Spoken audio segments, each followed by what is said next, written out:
अब तो हम कल बोरोन पढ़ रहे थे और उस बोरोन के अंदर हमने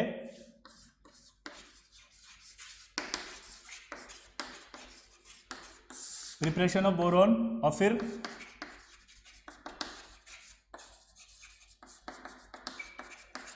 chemical reaction of boron complete किया था। प्रिपरेशन ऑफ बोरोन हमने कंप्लीट किया था और chemical reaction of boron complete किया था। आया ना? अब उसके आगे हम कंटिन्यू करेंगे।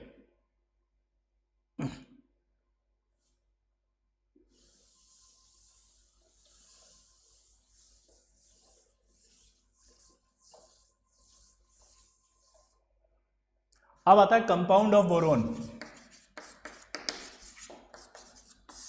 कंपाउंड ऑफ बोरोन में सबसे इंपॉर्टेंट कंपाउंड है बोरेक्स, और बोरेक्स का जो फॉर्मूला होता है वो होता है Na2B4O7.10H2, और इसको हम ऐसे भी लिखते हैं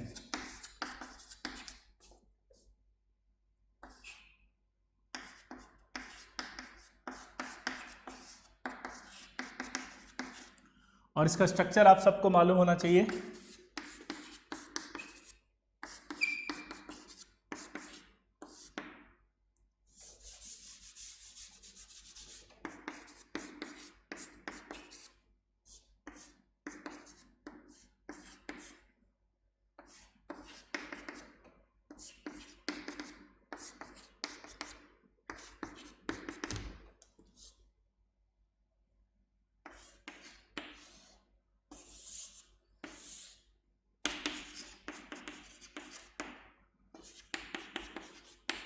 ये स्ट्रक्चर होता है इसका।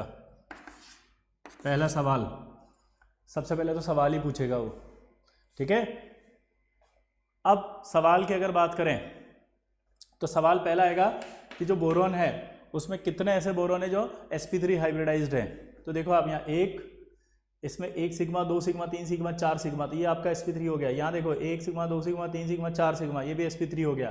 तो यानी कि 2 बोरोन है ऐसे, ठीक है। और अगर मैं बोरोन के अंदर बात करूँ कि sp2 कितने हैं, तो आपसे बोलेगा sp2 देखो आप, तो ये 1 sigma 2 sigma 3 sigma, 1 sigma 2 sigma 3 sigma, तो ये भी आप sp2 हो गया, ये भी sp2 हो गया। तो 2 sp2 वाले बोरोन हो गए, sp3 बोरोन sp2 बोरोन 2। अब अगर सवाल यहाँ आता है कि टेट्राहेड्रल यूनिट कितनी है इसमें,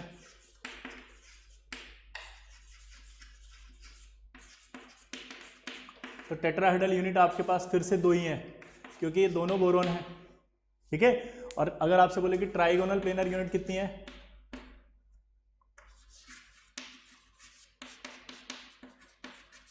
तो ट्राइगोनल प्लेनर भी यूनिट 2 है। अगर आपसे बोले बीओबी लिंकेज कितनी है, तो बीओबी लिंकेज कितनी आ रही है, 1 आ रही है, नहीं आ रही? देखो ये एक बीओबी, ये 1 लिंकेज है कि नहीं है? गलत आंसर है। कितनी लिंकेजेस है? 5। यही आईटी है बेटा, क्योंकि हमारा ध्यान यहाँ पर क्या होता है, सिली मिस्टेक हो जाती है फटाक से। हमारा ध्यान इस पे जाता है, बीच वाली पे, बीओबी। कहाँ चला जाता है? बीओबी। अब एक सवाल है, अगर आपको स्ट्रक्चर ये याद है तो अगर मैं बीओबी लिंकेज ऐसे लगा दूं तो क्या इस लिंकेज सही है? सुनो, क्योंकि आपको इसका कॉन्सेप्ट नहीं आता इसलिए आप फंस गए। अब अगर आपने केमिकल बॉन्डिंग शुरू से पढ़ा होता तो शायद आपको ये कॉन्सेप्ट याद आता या आपने रिवाइज किया होता। तो अब मैं आपको याद दिलाता हूँ इसका कॉन्सेप्ट क्या था। उस समय हमने कहा था कि अगर सेंट्रल एटम मोर देन 2 हो और surrounding atom should be equal to और ग्रेटर देन हो तो हमेशा कंपाउंड साइक्लिक बनेगा। क्लियर था? क्या बोला मैंने, दोबारा बताओ। सेंट्रल एटम मोर देन 2 हो, surrounding atom should be equal to और ग्रेटर देन हो, तो उस कंडीशन में कंपाउंड साइक्लिक बनता था। और जो कंपाउंड साइक्लिक बनता था तो साइक्लिक में हमेशा बाईवेलेंट या ट्राईवेलेंट, बाईवेलेंट मतलब जो 2 बॉन्ड एक साथ बना सकते हैं, ट्राईवेलेंट जो 2-3 बॉन्ड एक साथ बना सकते हैं। तो बाईवेलेंट और ट्राईवेलेंट एटम हमेशा ऑल्टरनेट पोजीशन पर आएंगे। तो यहां देख सकते हैं आप, ये ऑल्टरनेट पोजीशन पर आ रहे हैं। ये कहां आ रहे हैं जल्दी बताओ? ऑल्टरनेट पोजीशन पर। कहां आ रहे हैं? ऑल्टरनेट पोजीशन पर आ रहे हैं, ठीक। और उसके बाद अगर कोई भी एटम रह जाता है तो वो एटम शेयरिंग में जाता है। और जब वो शेयरिंग में जाता है तो शेयरिंग में जाने पर वो इस तरह से शेयर्ड होगा कि वो 5 मेंबर्ड या 6 मेंबर्ड रिंग बना सके, तभी जाकर के वो कंपाउंड स्टेबल होगा।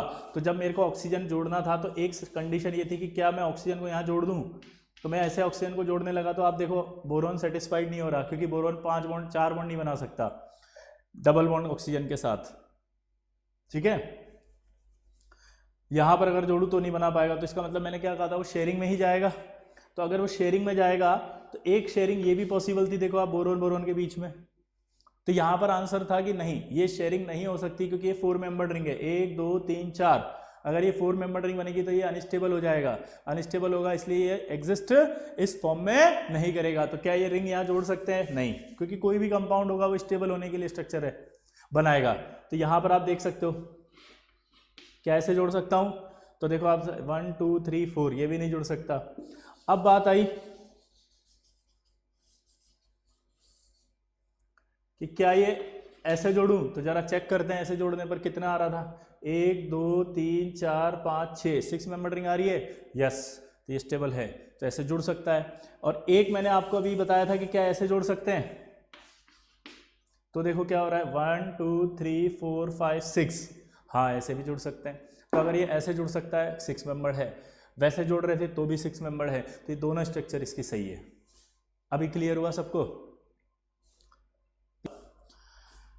क्या सभी बोरोन, एक सवाल पूछेगा कि all borons are in same plane?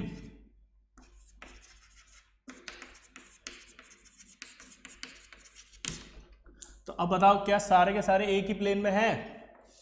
तो यहां पर अगर मैं बात करूं आपसे तो देख सकते हो आप कि ये जो बोरोन है इसका sp3 हाइब्रिडाइजेशन आ रहा था, इसका आप देखोगे तो sp2 आ रहा था, अभी चेंज हो गया ये, अभी इसका कितना हो गया sp3, इसका कितना हो गया sp3, इसका क्या है sp2 और ये sp2। तो आप देख सकते हो कि अगर sp3 है तो कौन सी स्ट्रक्चर हुई है, टेट्राहेड्रल। कौन सी हुई बोलो? टेट्राहेड्रल। और अगर टेट्राहेड्रल स्ट्रक्चर आएगी तो उस कंडीशन के अंदर सारे एटम, सारे बोरोन एक ही प्लेन में नहीं आ सकते, तो सारे एटम एक ही प्लेन में नहीं है। क्लियर? ये इंपॉर्टेंट पार्ट था इसका कि भाई सारे बोरोन एक ही प्लेन में आएंगे क्या, तो आंसर है नो। क्लियर? अब मैं मिटा दूं इसको,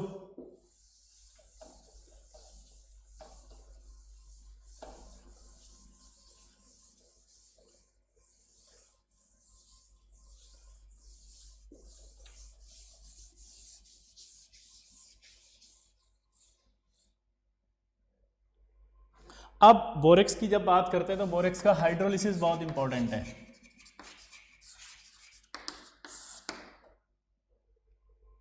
हाइड्रोलिसिस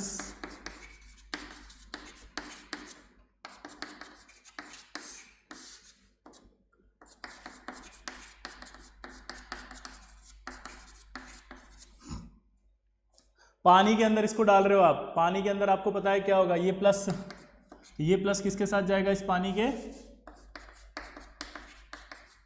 OH माइनस के साथ, तो क्या बनेगा NOH। ये जो प्लस है ये प्लस इसके साथ जाएगा OH माइनस, तो क्या बनाएगा NaOH। ठीक है, और आपको हाइड्रोलिसिस का एक की पॉइंट दिया था मैंने कि जो बोरोन है वो सेंट्रल एटम बोरोन अगर +3 ऑक्सीडेशन स्टेट में है तो उसका एसिड बनता है लास्ट प्रोडक्ट एक फॉर्म ऑफ ऑक्सी एसिड। क्या बनता है? एक फॉर्म ऑफ ऑक्सी एसिड।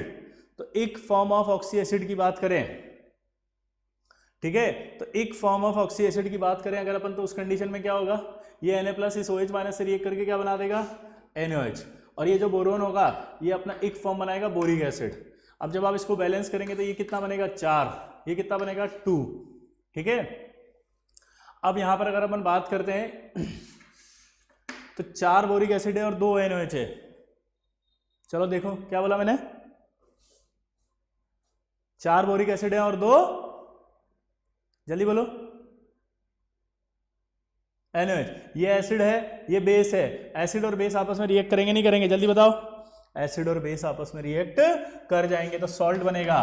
तो 2 मोल ऑफ NaBO2 प्लस 2 मोल क्या बचेगा BO3, तो पहला क्वेश्चन आपसे पूछेगा कि हाइड्रोलिसिस के बाद जो सॉल्यूशन बना वो क्या एल्कलाइन सॉल्यूशन है, तो आंसर है यस, क्योंकि NaOH बन रहा है। दूसरा, क्या बफर सॉल्यूशन है, तो आपसे बोलेगा बफर सॉल्यूशन है, तो आप क्या बोलोगे, यस बफर सॉल्यूशन है। क्यों? क्योंकि आपको पढ़ा होगा आपने कि जब कभी किसी एसिड को बेस में डालते हैं तो उस कंडीशन में वो एसिड उस बेस से रिएक्ट करके सॉल्ट बनाएगा। तो कभी भी अगर किसी वीक एसिड का स्ट्रॉन्ग बेस के साथ मिलकर के सॉल्ट एसिड के अंदर पड़ा हो तो उसे क्या कहते हैं अपन, बफर सॉल्यूशन। जैसा आपने फिजिकल केमिस्ट्री में पढ़ा होगा कि अगर acetic acid plus CH3COO Na एक साथ हैं तो ये आपका एक बफर सॉल्यूशन कहलाता है। तो सेम ऐसे कैसे यहाँ पर भी ये बफर सॉल्यूशन है। ठीक है, क्लियर यहाँ तक? तो आपसे बोलेगा कि क्या बोरेक्स का एक्वस सॉल्यूशन एल्कलाइन होता है, तो आप क्या बोलोगे, यस। ठीक है, अब ये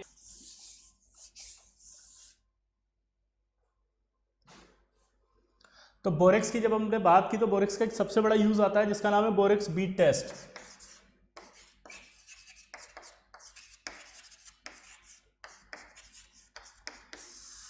ये तो बोरेक्स बीट टेस्ट की जब हम बात करते हैं तो बोरेक्स बीट टेस्ट के अंदर क्या होता है, जरा देखना कि ये जो बोरेक्स है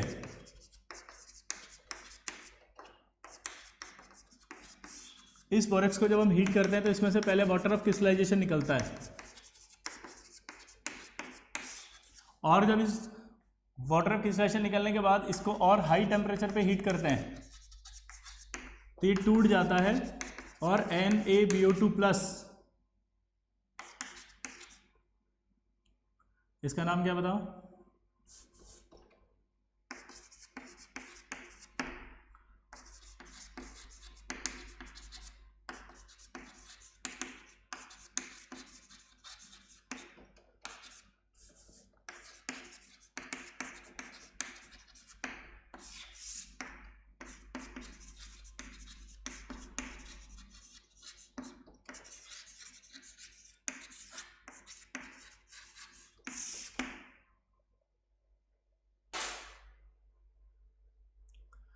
ये आपका बोरेक्स होता है। बोरेक्स बीट टेस्ट कैसे करते हैं जरा देखना कि इस तरह से एक प्लेटिनम वायर लेते हैं, ठीक है, या ऐसे ले लो, इस वायर का एंड पार्ट मोड़ दिया तो ये लूप बन गया। ठीक है, क्या बन गया, ये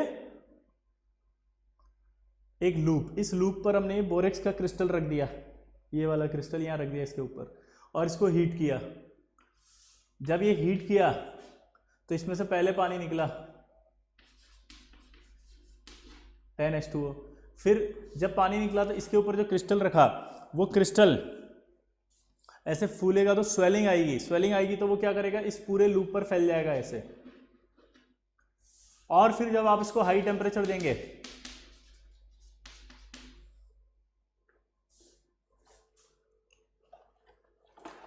जब आप इसको हाई टेम्परेचर दे रहे हैं तो हाई टेम्परेचर पे ये डिकम्पोज होगा ऐसे, और डिकम्पोज होने के बाद क्या बनाएगा, एक transparent glassy bead of sodium metaborate और बोरिक एनहाइड्राइड।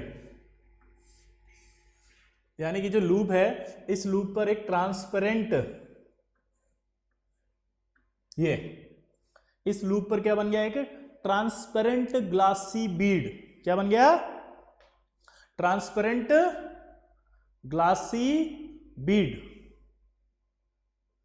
ये देखो ये, आप इसको आप ऐसे समझ सकते हो कि जैसे अभी मैंने एक वायर लिया, ये वायर दिख रहा है आपको, ये वायर का ऐसे लूप बनाया, ठीक है। इस लूप के अंदर अभी अगर मैं चौक रखूं या कुछ भी रखूं तो गिर जाएगा ऐसे, ठीक है। लेकिन अगर मैंने बड़ा क्रिस्टल लिया तो ये नहीं गिरा।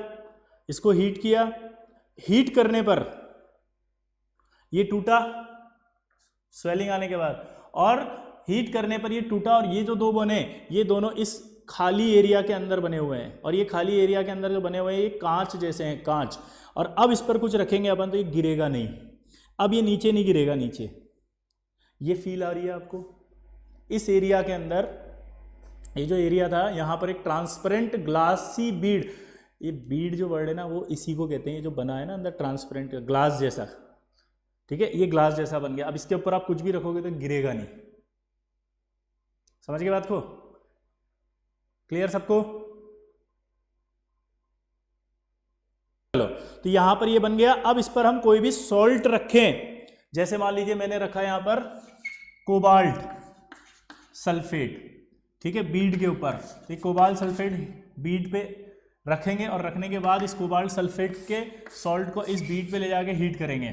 जब हीट करेंगे तो सबसे पहले ये कोबाल्ट सल्फेट टूटेगा कोबाल्ट ऑक्साइड में और SO3 में। ये कोबाल्ट ऑक्साइड रिएक्ट करेगा वहां पे, ठीक है, NaBO2 और B2O3 में। किससे रिएक्ट करेगा? B2O3 से, और बनाएगा कॉपर मेटाबोरेट। और in copper metaborate cobalt metaborate, और इस कोबाल्ट मेटाबोरेट का फिर ब्लू कलर दिखाई आपको देगा। ठीक है, तो ये जो ब्लू कलर दिखाई दिया, इससे आइडेंटिफाई हुआ कि कोबाल्ट है। इसको कहते हैं अपन बोरेक्स बीड टेस्ट। ठीक है, अभी हम सॉल्ट के अंदर इसकी डिटेल पढ़ेंगे और ज़्यादा। बीड टेस्ट कई तरह के होते हैं। एक अपन ने पढ़ा बोरेक्स बीड टेस्ट, एक होता है phosphate bead test,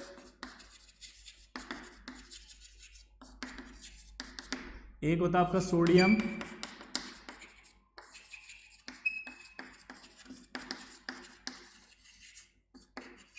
bead test. और ये खास बात है कि ये डी ब्लॉक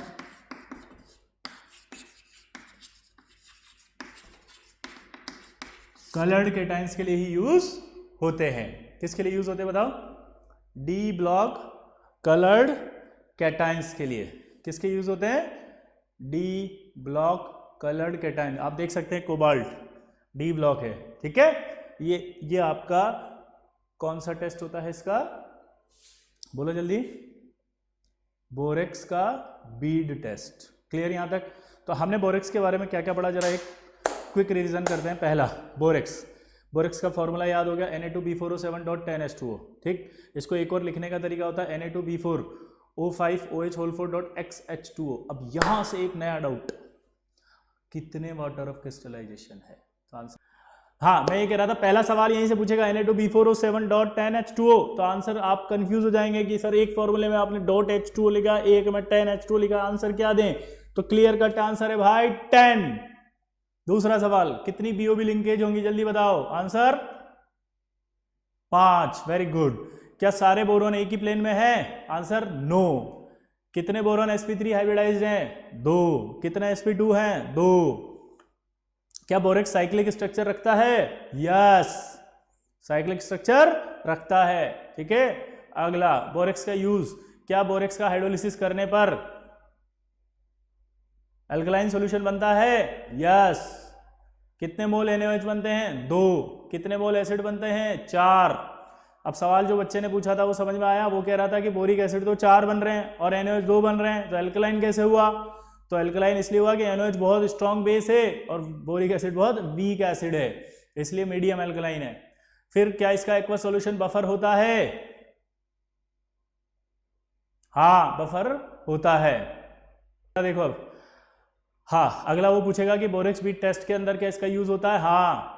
फिर वो अगला पूछेगा कि क्या इसकी बीड किससे बनी होती है, बताओ। तो आंसर क्या देंगे? सोडियम मेटाबोरेट और B2O3 से बनी होती है। अगला पूछेगा क्या इसकी बीड ओपेक होती है या ट्रांसपेरेंट? तो आंसर क्या जाएगा? ट्रांसपेरेंट होती है। ग्लासी होती है? हाँ ग्लासी होती है। ठीक है, तो यहां तक आपका ये बोरेक्स कंप्लीट हो गया। अगला इसका कंपाउंड आता है बोरिक एसिड।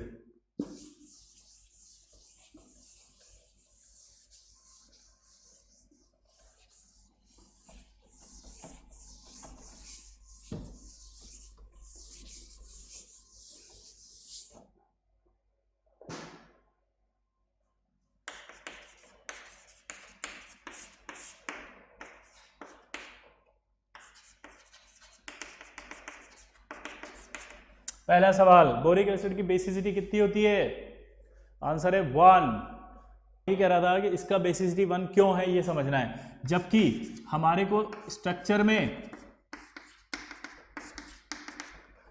आप देखते हो कि बोरोन के पास तो 3 OH है। हमें स्ट्रक्चर के अंदर बोरेक्स के कंपाउंड का नाम कैसे डिसाइड करें? मेटाबोरेट। अच्छा, ये तो आपको मैंने केमिकल बॉन्डिंग के अंदर एक्सप्लेन किया था कि भैया मेटाबोरेट किसे कहते हैं, पायरोबोरेट किसे कहते हैं, हाइपोबोरेट किसे कहते हैं, ये सब चीज़ें एक्सप्लेन करते हैं, इसका एक अलग टॉपिक होता है, उस टॉपिक के लिए भी आपको पेशेंस रखना पड़ेगा, ठीक है। वो पूरा एक डिसाइड होता है कि किस तरह से एसिड के नाम दिए जाते हैं। मेरा सवाल ये था कि हमने बचपन में कहीं पढ़ा होगा या कभी पढ़ा होगा, तो उसमें क्या पढ़ा होगा कि जब किसी सेंट्रल एटम से जितने OH जुड़े होते हैं वही आपकी बेसिसिटी होती है। तो मेरा सवाल यहाँ पर यह है कि बोरोन से तो 3 OH जुड़े हुए हैं और ये 3 OH जुड़े हुए हैं, तो यहाँ पर सवाल ये है कि इसकी बेसिसिटी 3 होनी चाहिए थी, 1 क्यों है, ठीक है, इसको समझते हैं अब अपन। तो जब हम बोरिक एसिड को पानी में डालते हैं, और आपको सबको बता दें कि ये बोरिक एसिड है, बोरिक एसिड को पानी में डाल रहे हैं, कोई भी एसिड को पानी में डालने पर जो वो जितने H+ रिलीज करेगा, उसको पानी में डालने पर वो जितने H+ रिलीज करेगा, जितने H+ रिलीज करेगा उतनी ही उसकी बेसिसिटी होती है। तो जब हम इसके अंदर इसको डालते हैं तो बोरोन के पास एक वैकेंट ऑर्बिटल है, तो ये बोरोन उस वैकेंट ऑर्बिटल में ही एक्सेप्ट कर लेता है, और उसमें ये एक्सेप्ट करने के बाद ये कोऑर्डिनेट बॉन्ड हटा, इसको हम बना सकते हैं प्लस और माइनस, ठीक है। तो यहाँ पर ये प्लस और माइनस आया, और प्लस और माइनस आने पर ये ऑक्सीजन जब भी पॉजिटिव होता है तो अनस्टेबल हो जाता है, इसलिए वो बेचारे किसी गरीब से इलेक्ट्रॉन खींचता है। और गरीब कौन, यहाँ पर एक ही है, और वो कौन है, ये। तो गरीब कौन है यहाँ पे, ये। तो यहाँ से आपका क्या बाहर निकल जाएगा, H।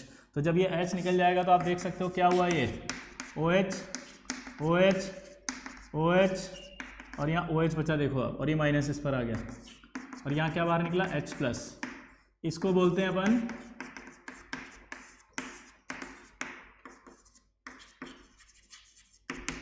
Borate ion.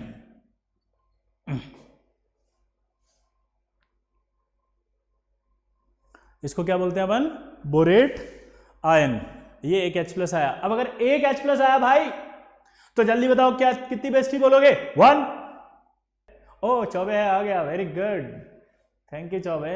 चलो इधर देखो बे, ये अपना एक H+ दे रहा है। अगर ये एक H+ दे रहा है, इसका मतलब ये निकलता है कि ये एक बेसिसिटी रखेगा। अब यह एक इंटरेस्टिंग बात है कि हमें ये पूछा जाता है कि क्या ये प्रोटॉन डोनर एसिड है, बोरिक एसिड। जेई एडवांस में आ चुका है भाई सवाल, और जेई मेंस में भी कई बार आ चुका है। जेई मेंस मतलब AIEEE के अंदर, ठीक है। तो यहां पर एक सवाल है कि क्या ये बोरिक एसिड एक प्रोटॉन डोनर एसिड है, तो आंसर है नो। ये अपना प्रोटॉन नहीं दे रहा है। ये देखो किसका प्रोटॉन निकला है यहाँ पर, H+, इस बोरिक एसिड का नहीं निकला। ये किसका निकला है, वाटर का। इसका मतलब ये अब प्रोटॉन डोनर एसिड नहीं है। तो बोरिक एसिड की एक खास बात है क्या,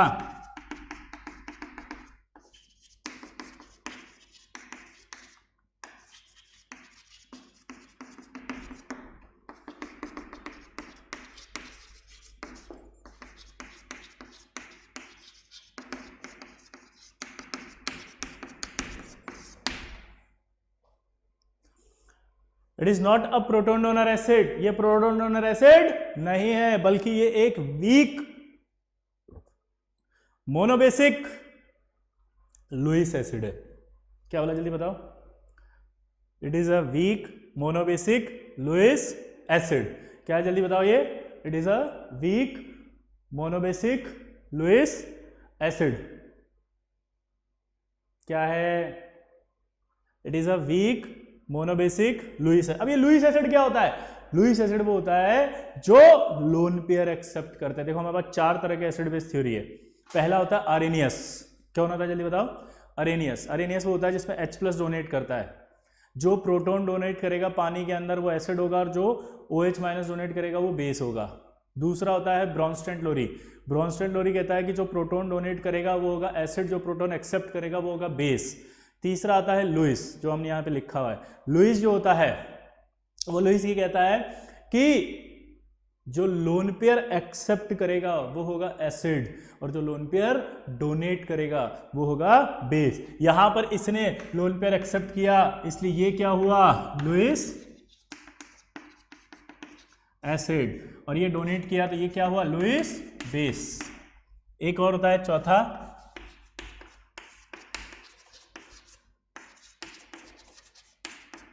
लक्स फ्लड कॉन्सेप्ट। उसमें ये कहता है जो ऑक्साइड आयन डोनर होता है, वो होता है बेस, और जो ऑक्साइड आयन एक्सेप्टर होता है वो होता है आपका एसिड। ये बेटा मेटलर्जी के अंदर आता है, ये हम मेटलर्जी में पढ़ते हैं, क्योंकि ये जो लक्स फ्लड कॉन्सेप्ट होता है वो हाई टेम्परेचर पर मेटलर्जिक प्रोसेस में ही लगता है, इसलिए आपने इसको नहीं पढ़ा होगा, नहीं सुना होगा, लेकिन ये बहुत इंपॉर्टेंट है। और ये हाई टेम्परेचर पर मेटलर्जिक प्रोसेस में इसकी बहुत सारी रिएक्शंस होती है जो आपने पढ़ी है लेकिन आपको पता ही नहीं है, ठीक है, तो ये हम वहां पर डिस्कस कर लेंगे। तो मैं इसको मिटा रहा हूं क्योंकि अपने अभी मेटलर्जी में हम इसकी बात कर लेंगे। तो लुईस एसिड भैया बताओ हुआ कि नहीं हुआ? मोनोबेसिक क्यों है? क्योंकि एक लोन पेयर लेगा और एक H+ दे रहा है, ठीक है। तो एक कहानी हमें समझ में आ गई कि इसकी बेसिसिटी 1 है। Boric acid is a weak monobasic Lewis acid, ठीक है। अब जो बात आती है वो ये आती है कि जो बोरिक एसिड होता है वो बोरिक एसिड एक तो वाइट कलर का होता है, वाइट, अगर ये सॉलिड है तो वाइट होगा, ठीक है। ये स्पेरेंगली सॉल्युबल होता है इन कोल्ड वाटर। कैसा होता है बताओ? स्पेरेंगली, स्पेरेंगली का मतलब पार्शियल सॉल्युबल। कैसा होता है? Partial.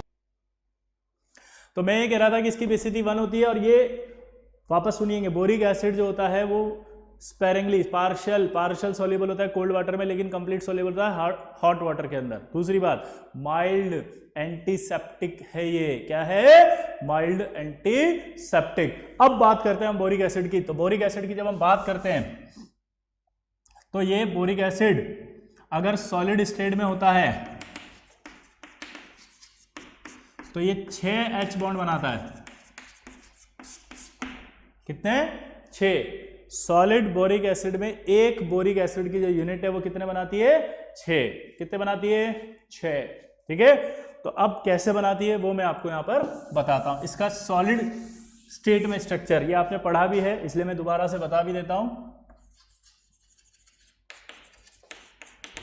Draw the structure of boric acid in solid state, ठीक है। तो देखिए जरा,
दूसरे कलर की चौक नहीं है, इसी से काम चला लेते हैं।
Two D sheet like structure और प्लेनर। क्या बोला जल्दी बताओ? 2D sheet like hexagonal planar structure होती है। ये होता है बोरिक एसिड सॉलिड स्टेट कि 2D sheet like hexagonal structure होती है और ये प्लेनर होता है, प्लेनर, ठीक है। इनके अंदर आपस में H बॉन्डिंग है और ये प्लेनर है। अब ये लेयर्ड स्ट्रक्चर है, इसके ऊपर जब एक और लेयर आएगी तो उस लेयर के बीच में वॉन डर वाल फोर्स होगा, ठीक है। वॉन डर वाल फोर्स होने के कारण ये स्लिपरी होता है नेचर में, और ये स्लिपरी होने की वजह से कैरम बोर्ड पाउडर में यूज किया जाता है। जो कैरम बोर्ड का व्हाइट पाउडर आप देखते हो वो यही बोरिक एसिड है। क्लियर, समझ में आया? क्या समझ में आया, जल्दी बताओ।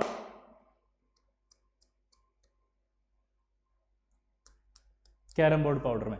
दूसरा एक और, इसको पहले के जमाने में हम बेबी पाउडर के रूप में भी यूज करते थे। बचपन में जब आप छोटे थे तो आपके जो जॉनसन बेबी पाउडर आता उसकी बजाय पहले बोरिक एसिड को यूज किया जाता था, बहुत पहले। लेकिन बाद में क्या हुआ कि ये स्किन पर रैशेस करने लग गया बच्चों की स्किन पे, तो फिर इसका उपयोग बंद कर दिया गया है, ठीक है। तो ये भी आपको पता होना चाहिए इसका यूज। क्लियर। अब सवाल क्या पूछा था उसने, पहला, क्या बोरिक एसिड व्हाइट होता है? आंसर बोलेंगे यस।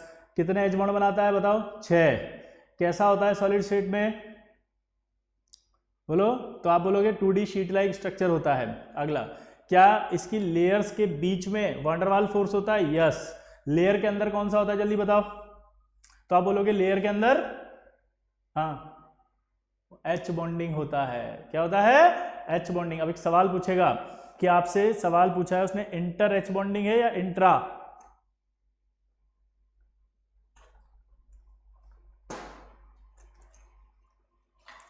कौन सी H बॉन्डिंग है? इंट्रा सा देख लेते हैं। इंट्रा, एक ही मॉलिक्यूल के अंदर H बॉन्डिंग हो। इंट्रा जब कभी 2 मॉलिक्यूल या 2 से ज्यादा मॉलिक्यूल या अपने ही 2 मॉलिक्यूल या किसी दूसरे मॉलिक्यूल के साथ H बॉन्डिंग कर रहा हो तो यहां पर ये दूसरे मॉलिक्यूल के साथ कर रहा है, तो इसका मतलब ये कौन सी है? इंटर,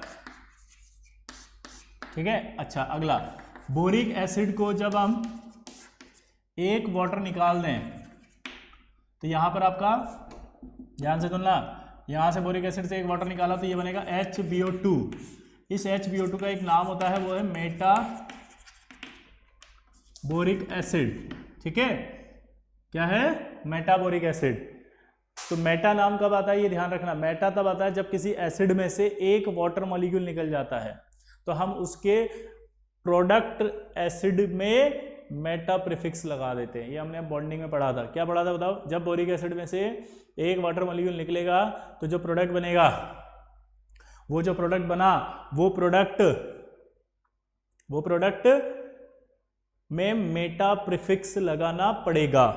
अब ये जो मेटा प्रीफिक्स की बात आ रही है, तो आप मेटा प्रीफिक्स की बात कर रहे थे अपन, तो देखना ध्यान से, ये ट्राइमर फॉर्म में ही एग्जिस्ट करता है, यानी कि यहाँ n की वैल्यू हमेशा 3 रहेगी, यानी कि H3B3O6।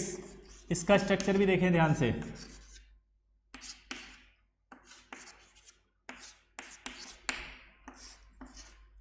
अगर मैं यहां से H हटा दूं तो यहां पर O- आ जाएगा, ये स्ट्रक्चर बनेगा। अब मैं आपको ये क्यों बता रहा हूं उसको समझना जरा, ठीक है। 2 बहुत अच्छे क्वेश्चन बनते हैं साले जिसमें फंस जाते हैं हम। पूरा बी ब्लॉक पढ़ लिया साला, पूरे एनसीईआरटी के एक लाइन छान मारी पर आंसर गलत, क्योंकि ये चला ही नहीं हम। इसके अंदर सबसे पहले सवाल अब बॉन्डिंग से कनेक्ट होगा थोड़ा सा। क्या ये बैक बॉन्डिंग करेगा? यस, ये सेकंड पीरियड है, ये भी सेकंड पीरियड है, इसके पास वैकेंट ऑर्बिटल है। अगर ये वैकेंट ऑर्बिटल है तो ये अपना लोन पेयर इसको डोनेट कर सकता है। अगर इसके पास वैकेंट ऑर्बिटल है तो ये अपना क्या करेगा? इसको डोनेट कर सकता है, हाँ या ना? तो आप सोच सकते हो कि ये अपना जो है वो इसको दे देगा लोन पेयर, ठीक है। एक और ये भी तो अपना लोन पेयर दे सकता है बैक बॉन्डिंग में। तो आप चेक करके मुझे बताएं, यहाँ पे लिख के बताएं फटाफट कि ये जो बैक बॉन्डिंग करेगा O- से करेगा कि इस O से करेगा? चलो बताओ। करेगा, वेरी गुड। क्योंकि आप सबको लग रहा है भाई O- है तो उसकी डोनेटिंग एबिलिटी ज्यादा होगी, O- की डोनेटिंग एबिलिटी ज्यादा होगी, लेकिन आप आंसर गलत हो गया। गलत इसलिए हो गया क्योंकि ये डोनेट करेगा यहां से इसको, ऐसा करने से इस रिंग में एरोमेटिक कैरेक्टर आ जाएगा, और अगर इस रिंग में एरोमेटिक कैरेक्टर आ गया तो ये स्टेबल हो जाएगा, और अगर ये स्टेबल हो गया तो ये वही काम करेगा जिसमें स्टेबल हो, इसलिए ये O से देगा। तो पहली जो गलती अपन करते मैंने आपको बचा लिया। अब यहां पर आपको समझना पड़ेगा कि इसका हाइब्रिडेशन क्या आया बताओ, sp2। एक लोन पेयर यहां चला गया तो इसका हाइब्रिडेशन भी क्या आएगा, sp2। इसका भी आया sp2, इसका भी आया sp2, इसका भी आया sp2, इसका भी आया sp2। अगर sp2 सबका है तो मॉलिक्यूल प्लेनर है या नहीं है, प्लेनर है। कैसा है, प्लेनर। इसके एक प्लेन में कितने एटम आ रहे हैं, 1 2 3 4 5 6 7 8 9, सारे एटम एक ही प्लेन में है इसके। क्या बोला जल्दी बताओ, इसके सारे एटम एक ही प्लेन में है। शायद स्क्रीन में उधर दिख नहीं रहा है ना, मैं इसको इधर ले आता हूं वापस, ठीक है। तो ये आपका sp2 हो गया और प्लेनर हो गया।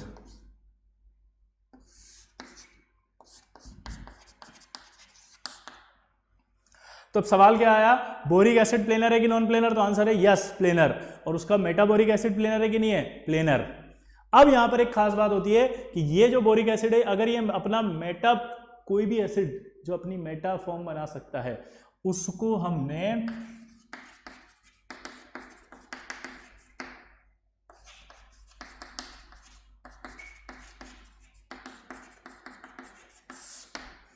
हमने एक प्रीफिक्स और प्रोवाइड किया है, वो है ऑर्थो। यानी हम इसको सम्मान देने के लिए ऑर्थो भी लगा देते हैं इसमें। क्या लगा देते हैं जल्दी बताओ, ऑर्थो। क्या लगाते हैं जल्दी बताओ, ऑर्थो। अब एक नया सवाल, क्या ऑर्थोबोरिक एसिड प्लेनर है? अरे एक ही बात है साला, बोरिक एसिड बोले ऑर्थोबोरिक प्लेनर है। अब यहां पर एक बहुत अच्छी बात आती है, इसको देखना। हम जब ऑर्गेनिक में या इनऑर्गेनिक में पढ़ते हैं,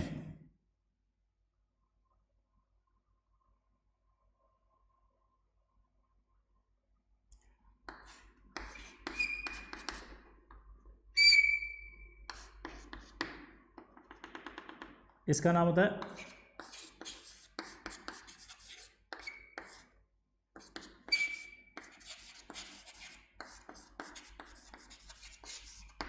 ऑर्थोफ्लोरोफिनोल।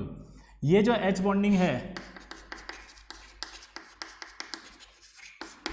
ये H बॉन्डिंग आप बताओ इंट्रा है कि इंटर, चलो बताओ फटाफट।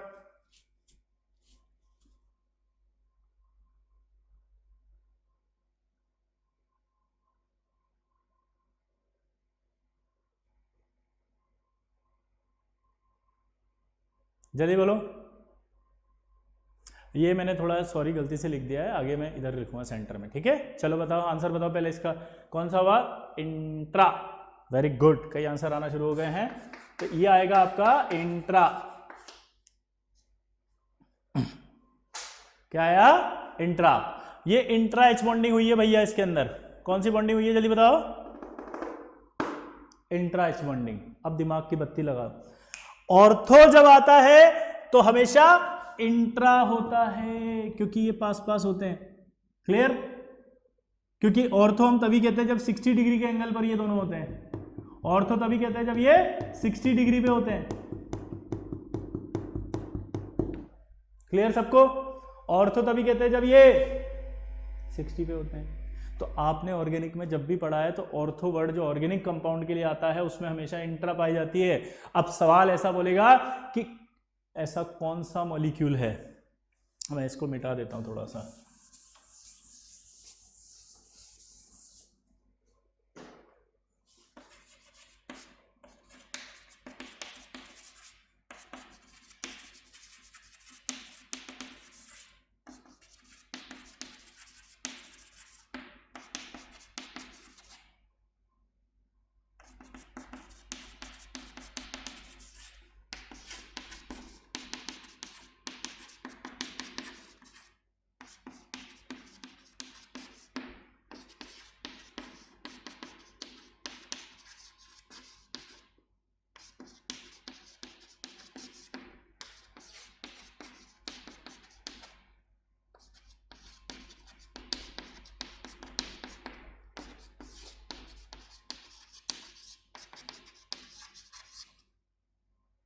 क्वेश्चन क्या है जरा देखें कि ऐसा कौन सा कंपाउंड है जिसके अंदर इंटर H बॉन्डिंग पाई जाती है।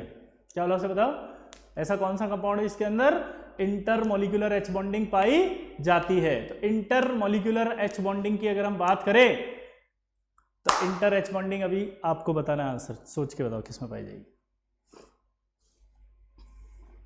Samya Sachdev none of these, very good. Aman Kumar 4, very good. ये भाई IT preparation answer 2, very good, तुम बहुत आगे जाओगे बे। नो इंट्रा 3D ऑप्शन, पता नहीं क्या जा रहा है, जल्दी जल्दी धीरे धीरे डी ऑप्शन। अब यहां पर आप फंस गए। अभी अभी मैंने आपसे क्या बोला था कि ये ऑर्थोबोरिक एसिड भी है, ये बोरिक एसिड भी है, ऑर्थोबोरिक एसिड भी है। और स्टार्ट जब हमने किया था तो क्या कहा था कि इसमें एच बॉन्डिंग पाई जाती है, और हमने कौन सी एच बॉन्डिंग बोली थी इसमें, इंटर। तो यहां आंसर क्या जाएगा, क्योंकि ये ऑर्थोबोरिक एसिड ये वाला है और ये बाकी ऑर्थो वाले ये वाले हैं, तो इसका ऑर्थो और इसको ऑर्थो को आप कंफ्यूज ना हो, कंबाइंड ना कर लें, एक दूसरे से मिक्सअप ना कर लें। ये मिक्स होने की वजह से आंसर गलत होता है। तो जिसका भी 4 आंसर आया वो गलत है। ऑर्थोबोरिक एसिड में एच बॉन्डिंग होती है इंटर, ये दिखाई दे रही है देखो आप। तो आपसे एडवांस वाला ये मिस्टेक करवाएगा और इतना प्यार से कराएगा कि आप पकड़ ही नहीं पाएंगे। राहुल सिंह राजपूत, समझ में आया? ओ वेरी गुड। तो ये इस तरह के सवाल को, इस एक सवाल को समझाने के लिए मुझे आपको ये पूरी थ्योरी पढ़ानी पड़ी। अगर ये एक सवाल आपका आईटी में आता और गलत हो जाता तो आपका पूरा पी ब्लॉक बेकार हो जाता, क्योंकि कोई सेंस नहीं था उसका। आप बड़े खुश हो जाते हैं, मैंने एनसीईआरटी पढ़ ली, मैंने ये वीडियो देख लिया, वो वीडियो देख लिया, यहाँ देख लिया, ये पढ़ लिया, मुझे बहुत अच्छा समझ में आ गया। अबे समझ में आने से थोड़ी कुछ होता है भाई। हमें समझ में आईआईटी का आना चाहिए, हमें समझ में आईआईटी के लेवल का आना चाहिए, हमें समझ में आईआईटी के सवाल आने चाहिए, क्योंकि आईआईटी के लिए पढ़ रहे हैं, आईआईटी क्लियर करने के लिए पढ़ रहे हैं, आईआईटी में अच्छी रैंक का इसलिए पढ़ रहे हैं, और आईआईटी में सबसे अच्छी रैंक का इसलिए भी पढ़ रहे हैं। तो हमें उन सब प्लेटफॉर्म को ध्यान में रखते हुए पढ़ाई करनी है। हम अपना एक टारगेट बस ये नहीं बना के रखें, वो यार बहुत अच्छा वीडियो था, समझ में आ गया। अबे समझ में आने से थोड़ी कुछ होता है, सवाल होने चाहिए आपके। क्या बोला, जल्दी बताओ? सवाल होने चाहिए। और एक सवाल के लिए इतनी बड़ी थ्योरी होती है, इतनी मेहनत होती है, इतना सब कुछ होता है, और ये कहीं लिखा नहीं होता है। अगर आप चाहो कि आज मैं अपना नोटबुक उठा के पढ़ लूं, कहीं नहीं लिखा हुआ। आज चाहो आप मैं नेट पे कहीं भी दुनिया का कोई भी वीडियो देख लूं, वहां से सवाल हो जाए, नहीं होगा। क्योंकि उसके पीछे बेसिक कॉन्सेप्ट आना चाहिए, उसके पीछे की डेप्थ आनी चाहिए, उसके पीछे का लॉजिक आना चाहिए। इनऑर्गेनिक केमिस्ट्री के लिए हम सोचते हैं साला कि लॉजिक नहीं लगते हैं, जो ये सोचते हैं महामूर्ख हैं। समझ गए? तो ये बिल्कुल मिसकंसेप्शन होता है, और ये मिसकंसेप्शन इसलिए होता है क्योंकि लोगों को पढ़ाना नहीं आता। अरे अपनी कमी को छुपाने के लिए वो सब्जेक्ट को बदनाम करते हैं। तो कभी भी अगर आपको ऐसा लगे कि नहीं सर ये तो ऐसा है, तो वो उसकी कमी है, सब्जेक्ट की कोई कमी नहीं है। हाईली कंसेप्चुअल सब्जेक्ट होता है इनऑर्गेनिक केमिस्ट्री। ईस्ट या west, Ayush is the best. पूछो क्यों? अबे 10 सेकंड लगते हैं एक सवाल करने में जेईई में, सिर्फ 10 सेकंड। आप सोचो साला ऐसा सब्जेक्ट जिसका एक सवाल करने में मात्र 10 सेकंड लगते हों, और वो उतना ही नंबर दिलाता है जितना और क्वेश्चन दिलाता है। तो इससे बेस्ट और क्या हो सकता है? विदाउट एनी कंफ्यूजन, कोई कंफ्यूजन नहीं होता। आता है तो आता है, नहीं आता तो नहीं आता। साला टाइम वेस्ट करके नहीं जाता, एटलीस्ट टाइम वेस्ट नहीं करता। सबसे बड़ी बात आपकी यह है कि आपका टाइम वेस्ट नहीं होता। ठीक है? तो आपसे ये रिक्वेस्ट है कि आप प्लीज अच्छे से पढ़ें। क्लियर सबको? चलो अब ये सवाल आपको जैसा भी आएगा वैसा आप कर लेंगे। ठीक, अगला देखो।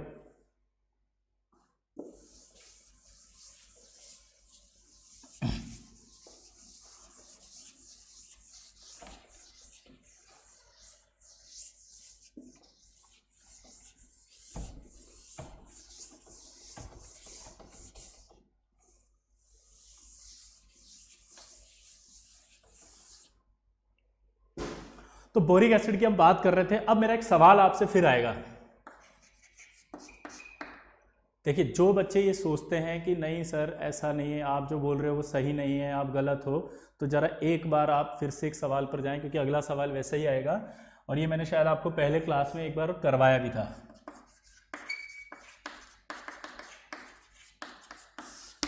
आपसे एक सवाल पूछा सिंपल सा कि बोरिक एसिड और NaOH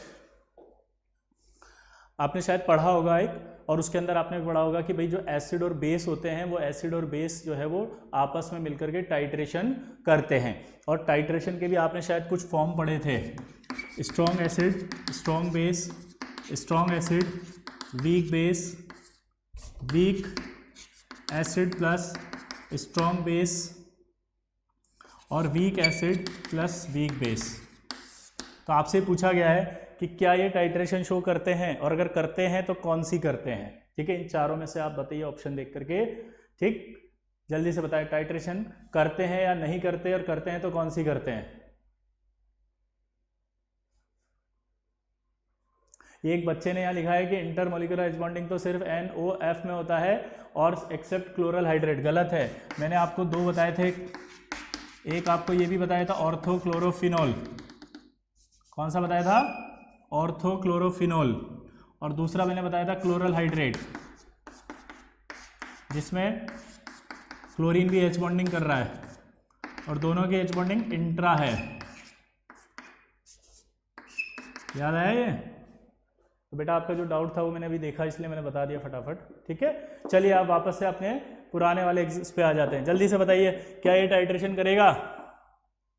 आंसर सी और डी है, सी और डी।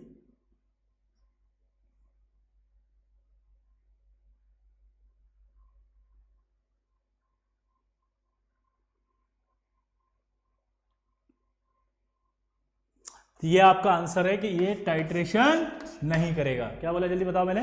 ये टाइट्रेशन नहीं करेगा। अब यहां सवाल आता है कि टाइट्रेशन नहीं करेगा क्यों? तो उसका एक रीजन होता है। उसका ये रीजन होता है कि जब कभी एसिड और बेस को मिलाते हैं तो वो जब मिलते हैं तो वो आप मिलकर के एक एंड पॉइंट प्रोवाइड करते हैं टाइट्रेशन के लिए। ठीक है, एंड पॉइंट आता है एक। तो ये जब इतने वीक है, ये बोरिक एसिड इतना वीक एसिड होता है कि NH के साथ मिलकर के भी एंड पॉइंट नहीं दे पाता, और एंड पॉइंट नहीं दे पाने की वजह से ये अपना टाइट्रेशन शो नहीं करता। ठीक है, लेकिन अगर इसमें पॉलीहाइड्रोक्सी ऑर्गेनिक एसिड डाल दें, कौन सा एसिड बोला मैंने, बताओ? पॉलीहाइड्रोक्सो ऑर्गेनिक एसिड। अगर इसमें पॉलीहाइड्रोक्सो ऑर्गेनिक एसिड डाल दें तो उस कंडीशन में ये स्ट्रॉन्ग एसिड की तरह बिहेव करता है। बोरिक एसिड वैसे तो वीक एसिड है, लेकिन अगर पॉलीहाइड्रोक्सो ऑर्गेनिक एसिड डाल दे तो ये किसकी तरह बिहेव करने लग जाएगा? स्ट्रॉन्ग एसिड हो जाएगा। और अगर ये स्ट्रॉन्ग एसिड हो गया तो फिर ये टाइट्रेशन दे देगा। यानी कि एक तो आपको ये इंपॉर्टेंट नॉलेज अभी मिली जो आपको बहुत इंपॉर्टेंट है। जेईई एडवांस में सवाल आ चुके हैं, आते हैं, और मेंस में भी आए हैं। ध्यान रखना, वापस से मैं भी वो सवाल भी आपसे पूछूंगा।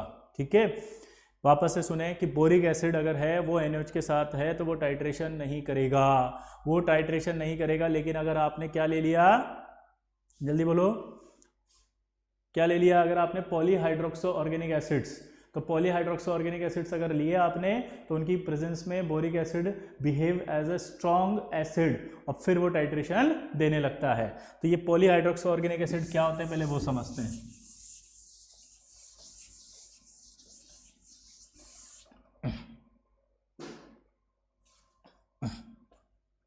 तो देखो इधर पॉलीहाइड्रोक्सो ऑर्गेनिक एसिड क्या होते हैं जरा देखना। ये आपका बोरिक एसिड है, इसको अपन पानी में डालते हैं।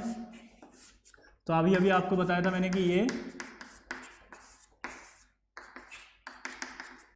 ये बनाता है बोरेट, और इस बोरेट को हम BO2 माइनस प्लस H2O ऐसे भी लिख सकते हैं,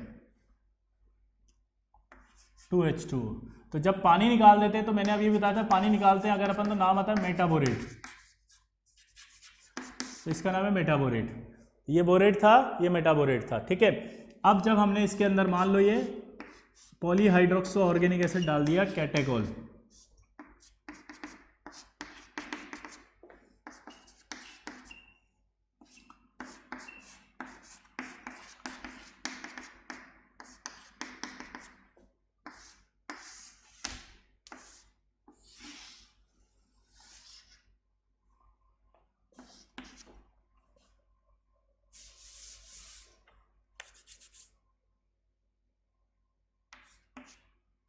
उस तरफ दिखाई नहीं देगा, नीचे बना दूं।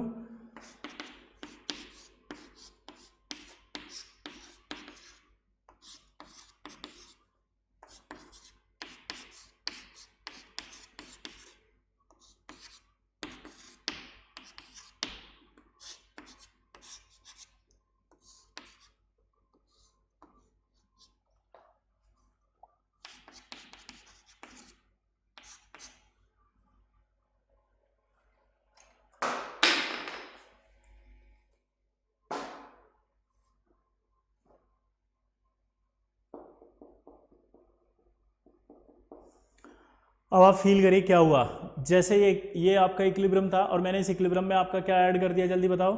मैंने डाल दिया पॉलीहाइड्रोक्सो एसिड।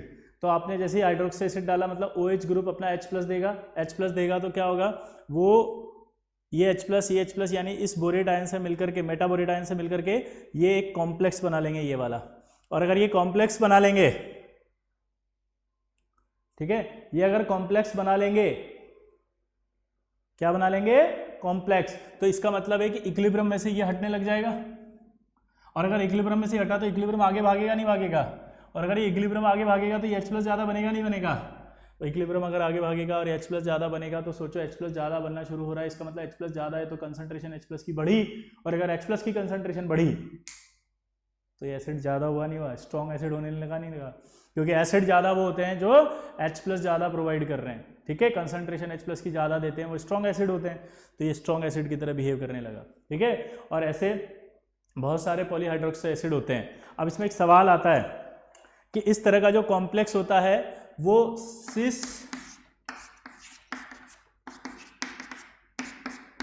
1,2 डाइयोल शो करेगा या ट्रांस 1,2 डाइयोल, बोलो। इस तरह का कॉम्प्लेक्स जब बनाएगा, यानी आप जब डाइयोल भी लेते हो तो आप इस तरह का कॉम्प्लेक्स बनाने के लिए सिस डाइयोल लेते हो कि ट्रांस डाइयोल लेते हो, ये आपसे सवाल पूछेगा, जल्दी बताएं आंसर।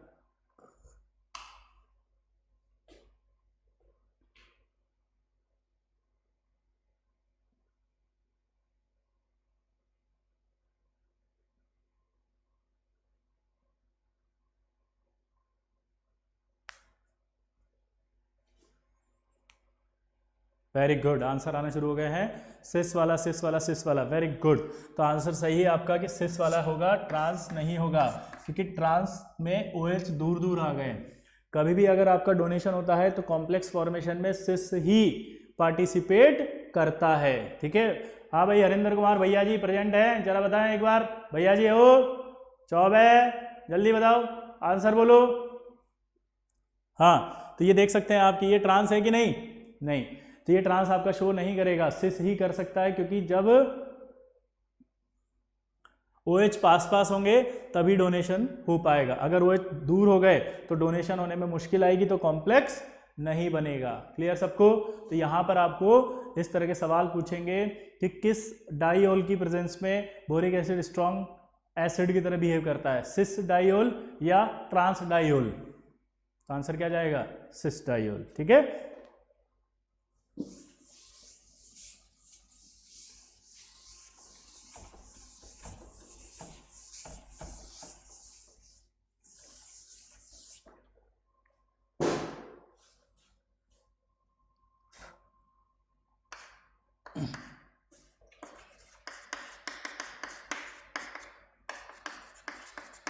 अगर हम बोरिक एसिड के H2O2 से कराएं तो बोरिक एसिड इसका H2O2 ऑक्सीडेशन कर देता है, और ऑक्सीडेशन कैसे करता है कि ये आपका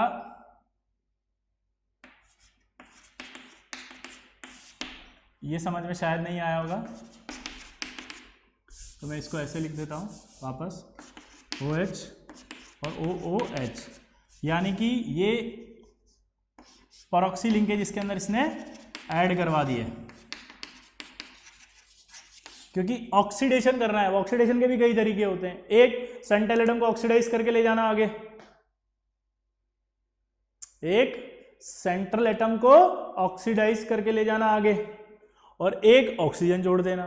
तो यहाँ सेंट्रल एटम तो ऑलरेडी हाईएस्ट ऑक्सीडेशन स्टेट पर है +3, तो ये इसका ऑक्सीडेशन कैसे कर रहा है, ऑक्सीजन जोड़ के। तो ये आपने इसको जोड़ दिया, और फिर अगर आप इसकी NH से रिएक्शन कराते हैं तो NH से रिएक्शन कराने पर एक कंपाउंड आपके पास बनेगा,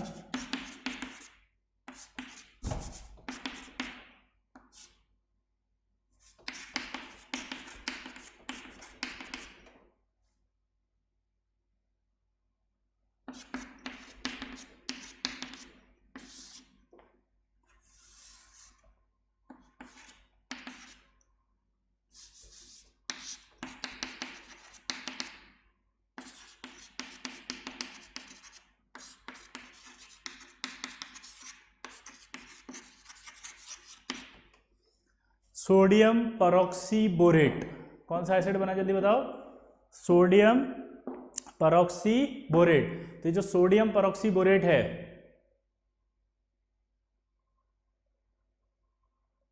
यहां पर OH है भाई, थोड़ा शिफ्ट हो गया है।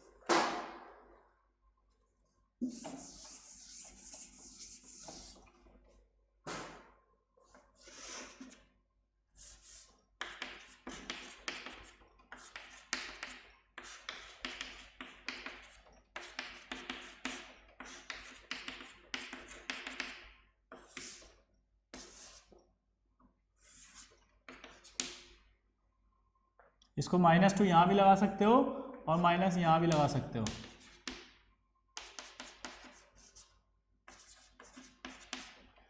.6H2 भी होता है।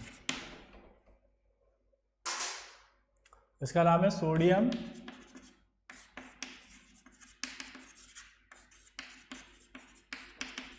परऑक्सीबोरेट। सोडियम परऑक्सीबोरेट जो होता है ये यूज किया जाता है as a brightener. It is use as a brightener in washing powder. Nirma, क्या नाम है इसका बताओ? Washing powder. निरमा नहीं, सिर्फ वॉशिंग पाउडर में यूज होता है। कहाँ यूज होता है? वॉशिंग पाउडर, ब्राइटनेस बढ़ाने के लिए। जैसे हम देखते हैं ना टीवी में, टाइड धो डाला, सर्फ एक्सेल, दाग अच्छे हैं, समझ गए? घड़ी पहले इस्तेमाल करें फिर विश्वास करें, उन सब में ये डाला जाता है as a brightener, sodium peroxyborate. Clear सबको? क्लियर? ठीक, चलो फिर आगे बढ़ते हैं।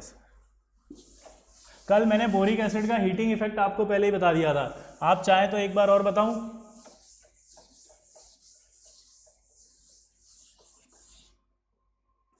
पिछले लेक्चर में बोरिक एसिड का हीटिंग इफेक्ट मैंने आपको बता दिया था।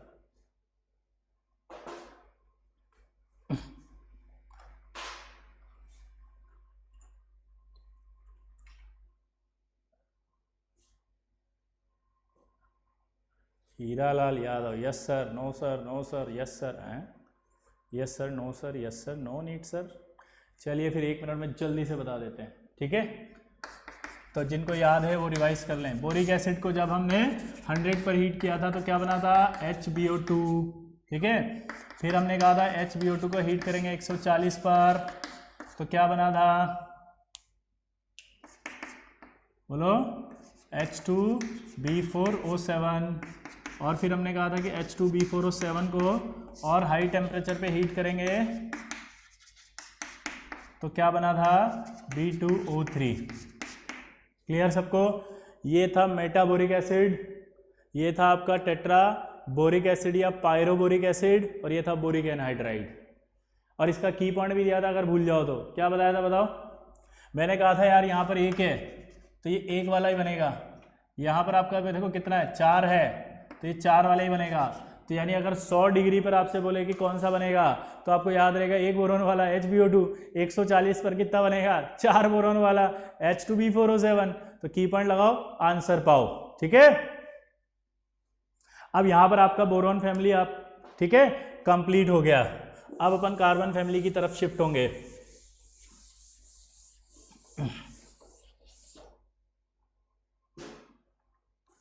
कार्बन फैमिली में सबसे पहले एक कंपाउंड अपन को पढ़ना पड़ेगा जिसका नाम है कार्बाइड। क्या नाम है? कार्बाइड। अब कार्बाइड जो है वो क्या होते हैं जरा देखना।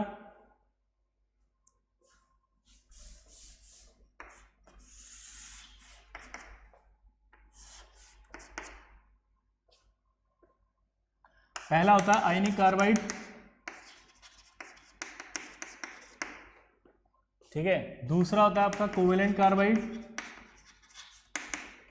और तीसरा होता है आपका इंटरस्टिशियल कार्बाइड। अब अगर हम बात करें आयनिक की, तो आयनिक में सबसे पहले कौन कौन बनाएगा? S block and aluminium.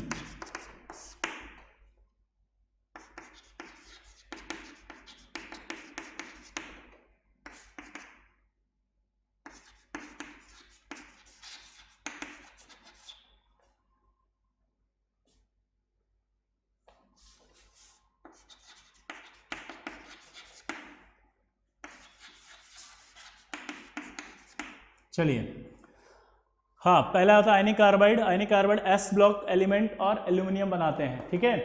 Covalent carbide generally P block वाले बनाते हैं, और इंटरस्टिशियल जो है वो डी एंड एफ ब्लॉक बनाते हैं, ठीक है। तो अब अगर हम बात करें यहाँ पे, तो देख सकते हैं अपन फटाफट से कि आयनिक कार्बाइड मीथेनाइड होते हैं, एसिटिलाइड होते हैं और एलिलाइड होते हैं। इनका जनरल जो है फॉर्मूला C4 - C2 - 2 और इसका C3 - 4 होता है, ठीक। अब ये जो है मीथेनाइड, वो अगर आप फॉर्मूला लिखें तो क्या लिखेंगे, देखा जरा, Be2C और Al4C3। देखो आप, इसमें भी आपका वही -4 आएगा। ये आपका कैल्शियम कार्बाइड होता है और बेरियम कार्बाइड होता है। अगर हम यहाँ पर बात करें तो इसके अंदर जो है वो मैग्नीशियम कार्बाइड होता है, ठीक। तो आपको सबसे पहले ये समझना पड़ेगा कि आयनिक कार्बाइड कितने टाइप के होते हैं। तो आपको याद रखना 3 टाइप के, एक होता है मिथेनाइड, एक होता है एसिटिलाइड और एक होता है एलिलाइड। क्लियर सबको? अब देखो ये जो नाम है, ये नाम कैसे बने?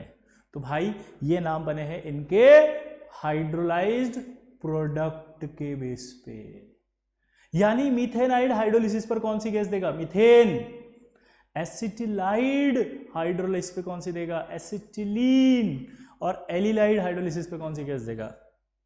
यहां पर मैं आपको क्लियर बता दूं कि यहाँ कंफ्यूजन होता है, कुछ जगह या कुछ लोग इसको एलीन बता देते हैं। यहाँ एलीन नहीं बनता है, प्रोपाइन बनता है। प्रोपाइन क्या बनता है? जल्दी बताओ, जल्दी बोलो। प्रोपाइन। हाँ बेटा, ये डाइबोरेन रह गया नहीं, डाइबोरेन को मैं केमिकल बॉन्डिंग में लूंगा, ठीक है।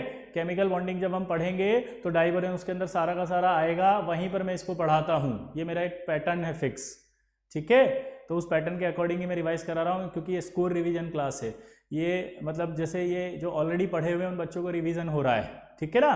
तो आप डाइबोरेन के बारे में निश्चिंत रहें, क्योंकि डाइबोरेन ऑलरेडी पूरा का पूरा किसके अंदर आएगा? केमिकल बॉन्डिंग में। जिस दिन केमिकल बॉन्डिंग का अपन रिवीजन करेंगे, तो आप बिल्कुल टेंशन मत लें, आपकी प्रिपरेशन बहुत अच्छी चल रही है, अच्छे से पढ़ रहे हैं। मैं पी ब्लॉक के स्पेसिफिक टॉपिक जिससे सवाल सीधा आएगा वही ले रहा हूँ। क्लियर?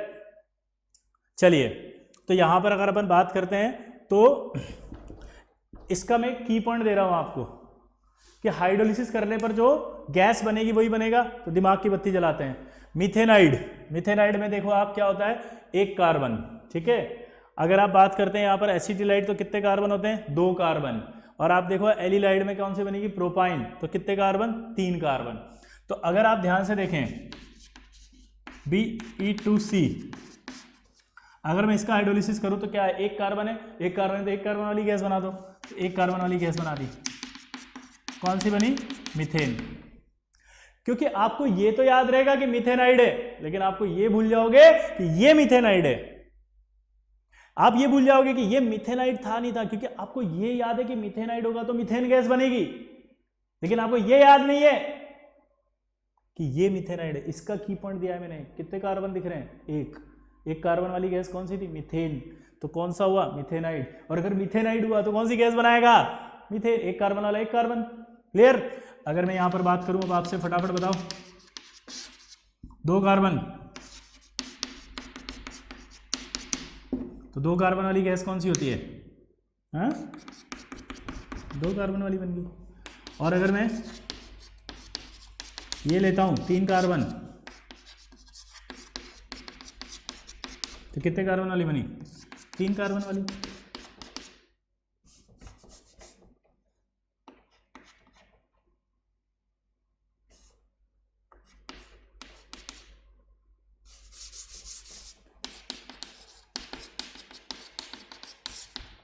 ठीक है? दिखाई दे रहा है उस तरफ कोने में? मैं इसीलिए नहीं लिख पा रहा था।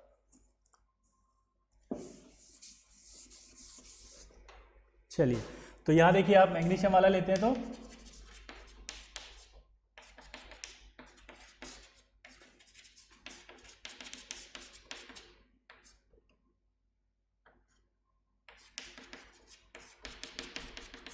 ये रहा प्रोपाइन। अब बस आपको एक ही डाउट आएगा कि सर यहाँ तो मुझे 3 कार्बन दिख रहे हैं। अगर मुझे यहाँ 3 कार्बन दिख रहे हैं तो इसका मतलब तो फिर 3 कार्बन वाला होना चाहिए था। नहीं नहीं, मैंने आपके लिए की पॉइंट बनाया है ये।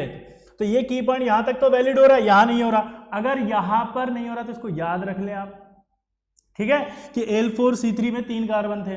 ठीक, और अगर आप याद नहीं रख सकते तो लॉजिकली आप याद रख ले कि C4 माइनस जिस पर होगा वो तो आपका क्या होगा, मिथेनाइट। आप इसका ऑक्सीडेशन स्टेट निकालें, इस पर कितना आ रहा है, 4 C4 माइनस आ रहा है कि नहीं आ रहा, क्योंकि मुझे पता है अभी लिखेंगे आप, और जो लिख भी दिया, वेरी गुड। ये देखिए हीरालाल यादव है, हीरालाल जी आपने लिखा L4C3 में 3 कार्बन है तो CH4 नहीं बनता है, यही हम बता रहे हैं, अभी बता रहे हैं ना, हम तो पहले ही बोल दिए कि ये डाउट आएगा। तो यहां पर आप इसको याद रख लें कि भैया L4C3 क्या होता है, मिथेनाइट, तो आपका सारा काम चल रहा है आसानी से, आपको कोई दिक्कत नहीं आ रही है, क्लियर। लेकिन अगर आप इसको याद नहीं रखना चाहते हैं तो भी आप लॉजिकली सोचें, इसका ऑक्सीडेशन स्टेट निकालेंगे तो -4 आएगा, देखो कार्बन पे, तो अगर -4 आएगा तो मिथेनाइड है। और अगर आप इसको याद रख लेते हैं तो बाकी तो की पॉइंट से खड़ाक से हो जाएंगे कि आपको तुरंत पता लग जाएगा कौन सी गैस बनेगी। क्लियर सबको, आया ना? ठीक, तो ये आपके हाइड्रोलिसिस का प्रोडक्ट भी आपको पता चल गया फटाफट फटाफट कि कौन सा प्रोडक्ट बनेगा। क्लियर, अगला देखो, हमारी पिछले लेक्चर में बात हुई थी कि 15 मिनट ज़्यादा पढ़ाएंगे, तो इसलिए आप परेशान ना हो कि सर टाइम हो गया, जा रहे हैं हम। क्लियर सबको, 15 मिनट मोर। एलम पढ़ाने वाला हूँ, एलम कनेक्ट होता है सॉल्ट एनालिसिस में और एलम कनेक्ट होता है पी ब्लॉक में, तो इसलिए बहुत इंपॉर्टेंट टॉपिक है एलम, छोड़ना मत। जो जाएगा बेटा आईटी में सवाल गलत हो जाएगा उसका पहले ही बोल रहा हूँ, क्योंकि सॉल्ट के अंदर फिर दिक्कत आएगी पैराग्राफ में, वो कैसे आएगी मैं बता दूंगा अभी, देखो।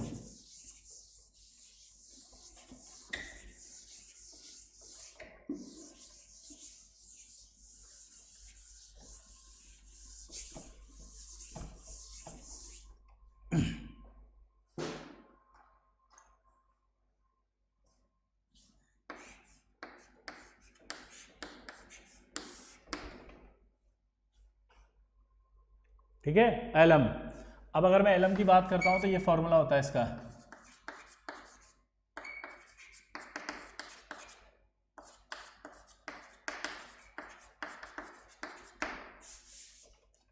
या इसको ऐसे भी लिख सकते हैं हम,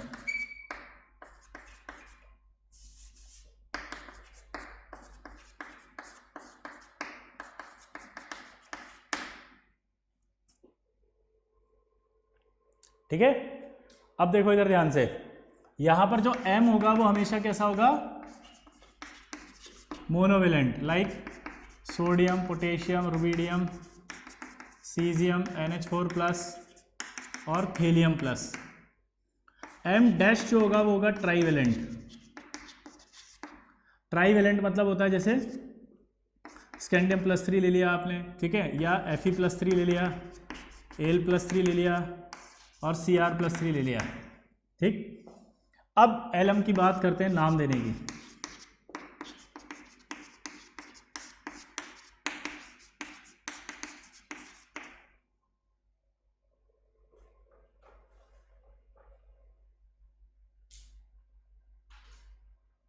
ठीक है, तो अब अगर यहां पर बात करते हैं अपन कि इसका नाम क्या होगा,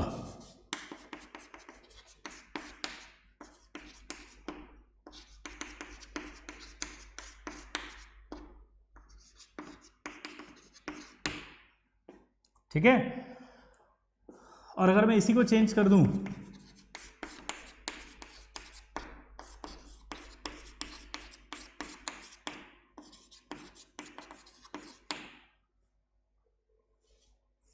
तो जरा नाम देने का एक रूल होता है, ठीक है, ध्यान से सुनिए।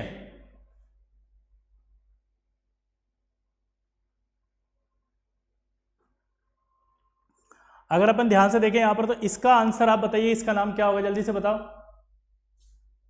कौन है भाई ये, सॉरी टू से, मुझे क्या क्वेश्चन है, दोबारा भेजो एक बार जरा प्लीज, क्योंकि मैं पढ़ा रहा था, मैंने आपका कमेंट पढ़ा ही नहीं।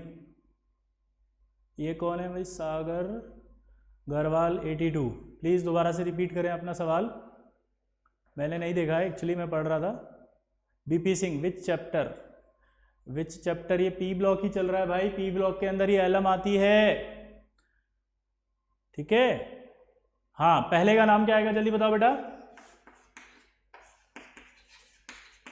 Potash alum. दूसरे का नाम बताओ,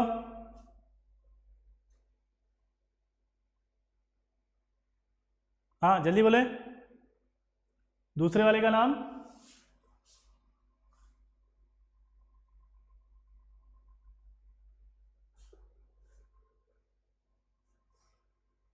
अमोनियम एलम, वेरी गुड। दूसरे वाले का नाम है अमोनियम एलम, ठीक है। अब तीसरे वाले का नाम बताओ।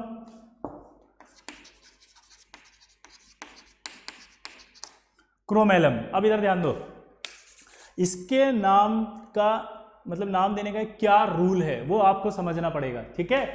अगर सपोज एल्यूमिनियम है यहाँ पर ट्राईवेलेंट, तो नाम आप किसके बेसिस पे देंगे? मोनोवेलेंट के बेसिस पे। तो अगर मोनोवेलेंट के बेसिस पे देंगे तो नाम क्या आया? देखो, पोटाश एलम। अगर ट्राईवेलेंट एल्यूमिनियम है तो नाम किसके बेसिस पे देंगे आप? देखो, मोनोवेलेंट। तो नाम क्या है यहाँ पर? देखो आप, अमोनियम एलम। लेकिन अगर ट्राईवेलेंट एल्यूमिनियम नहीं है, यहाँ देखो क्या आ गया, ये क्रोमियम। तो अगर ट्राईवेलेंट नहीं है, एक मिनट भाई, इसका जरा क्या था कि क्या डायोल्स डालने के बाद बोरिक एसिड का एसिड डिसोसिएशन का वैल्यू चेंज होगा, बढ़ जाएगा ना भाई। अभी तो पता है स्ट्रॉन्ग एसिड हो जाएगा, स्ट्रॉन्ग एसिड होगा तो डिसोसिएशन कांस्टेंट फास्ट होगा, इक्विलिब्रियम तेज आएगा, आगे तो बढ़ेगा। एक ही क्वेश्चन को इतनी बार लिखेगा कि डरा रहा है भाई मेरे को, है? चलो, हाँ, इस तरफ देखें अपन, तो मैंने आपका आंसर दे दिया है ना। एक बार आप जाके खुद भी चेक करें आराम से, ठीक है, क्योंकि आपने जो पूछा है बेटा वो बहुत, जब हमने डायोल डाला और उसका डिसोसिएशन कांस्टेंट बढ़ा तभी वो आपके एसिड बना, H+ बना। H+ ज़्यादा देगा तो वो एसिडिक कैरेक्टर, एसिडिक बिहेवियर ज़्यादा शो करेगा। वापस कंटिन्यू करते हैं। यहाँ पर अगर अपन देखें तो ये पोटाश एलम क्यों दिया बताओ वापस? क्योंकि अगर ट्राईवेलेंट एल्यूमिनियम है तो उस कंडीशन में क्या होगा, जल्दी बताओ? मोनोवेलेंट के नाम पे देंगे। अगर ट्राईवेलेंट एल्यूमिनियम है तो मोनोवेलेंट के नाम पे देंगे अमोनियम एलम। अगर ट्राईवेलेंट एल्यूमिनियम नहीं है तो ट्राईवेलेंट के बेसिस पर नाम आएगा। ये देखो नाम आ गया, ये क्रोमेलम। क्लियर सबको यहां तक? अब एक सवाल पूछेगा कि क्या लिथियम प्लस यहां मोनोवेलेंट में ले सकते हैं क्या? क्या लिथियम प्लस भी तो मोनोवेलेंट में ले सकते हैं क्या? आपने यहां पर लिथियम प्लस नहीं लिखा तो वो बोलेगा क्यों नहीं लिखा, तो उसका आंसर है कि नहीं। समझ गए? क्लियर? क्या बोला, जल्दी बताओ? नहीं लिखा क्योंकि हम लिथियम नहीं ले सकते। आप अगर इसको देखें ध्यान से तो आप ये पाएंगे कि पर मेटल के साथ 6 वाटर हैं, M- भी 6 वाटर लेके रखा है, जब ये बनेगा। आप देखो, इसके साथ 6 हैं, इसके साथ 6 हैं, और ये कितने हैं टोटल? 2 और 2। तो एक के साथ 6 तो 2 के साथ कितने? 12। 2 के साथ कितने? 12। तो टोटल कितने? 24। इसलिए 24 आते हैं, तब जाकर एलम बनती है। 24 वाटर होने के लिए लिथियम का 6 वाटर लेना जरूरी है। जब तक 6 वाटर नहीं लेगा वो एलम नहीं बना सकता। और लिथियम का एक्सेप्ट करने का जो टेंडेंसी है वो देखो आप क्या है। अगर मैं लिथियम प्लस बनाऊंगा तो यहां से हट जाएगा, 0 आएगा, 1 ऑर्बिटल, और उसके बाद 3 ऑर्बिटल ये। तो आप देख सकते हो कि ये 1 और 3, ये तो टोटल कितने ऑर्बिटल? 4। मैक्सिमम 4 लोन पेयर ले सकता है, मैक्सिमम उसका कोऑर्डिनेशन 4 हो सकता है, 6 नहीं। इसलिए लिथियम यूज नहीं करती। बहुत अच्छा सवाल है, इससे अगर सवाल आएगा तो आप आंसर नहीं दे सकते थे। तो अब आप ध्यान रखें, लिथियम मोनोवेलेंट में यूज नहीं होता। तो पहली चीज आपको समझ में आई, यहां पर समझ में आई, ठीक है। अब आपसे एक सवाल पूछेगा वो,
चलो बताओ, आंसर बताओ, कौन सा मॉलिक्यूल जो है वो एलम नहीं है? चलो बताओ, सोच के बताओ।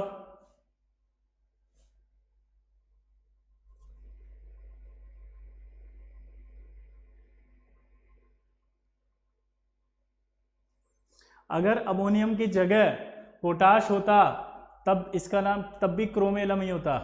ठीक है, ये ध्यान रखना, यहां कुछ भी हो सकता है। एलम के अंदर एक खास बात है कि अगर एल्यूमिनियम ट्राईवेलेंट है तो नाम मोनोवेलेंट से देते हैं, और मोनोवेलेंट में अगर पोटाश एलम लिखा है तो फिक्स हो गया कि मोनोवेलेंट तो पोटेशियम है, और ये भी फिक्स हो गया कि ट्राईवेलेंट कौन है? एल्यूमिनियम। लेकिन यहां पर अगर क्रोम एलम है तो ये फिक्स होता है सिर्फ कि क्रोमियम है, लेकिन ये फिक्स नहीं पता चला कि मोनोवेलेंट कौन है। मोनोवेलेंट का कुछ पता नहीं चलेगा। तो आपका डाउट शायद क्लियर हो गया। हाँ, आंसर बताएं कौन सा नहीं है। ठीक है, तो मेरे हिसाब से आपको आंसर आ गया होगा। आंसर है थर्ड। ये यहां देखे ध्यान से, मैंने अभी लिखा ये एम डैश क्या होना चाहिए? ट्राईवेलेंट। उसकी ऑक्सीडेशन स्टेट कितनी होनी चाहिए? +3। तो ये +3 नहीं है, ये +2 है। मैंने देखो ध्यान से, तो इसका मतलब ये वाला एलम नहीं है। क्लियर? तो बहुत ध्यान से देखेंगे, आपसे बेवकूफ बना सकता है। एक सवाल और करेगा वो।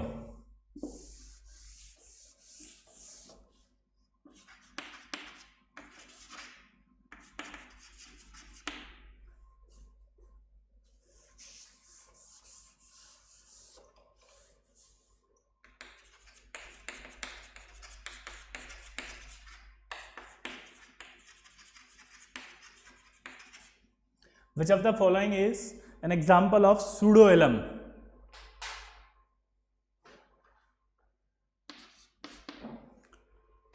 तो आपसे बोला है कि which of the following molecule is, तो सूडोएलम का एग्जांपल आपको बताना है। चलो बताओ कौन है सूडोएलम का एग्जांपल?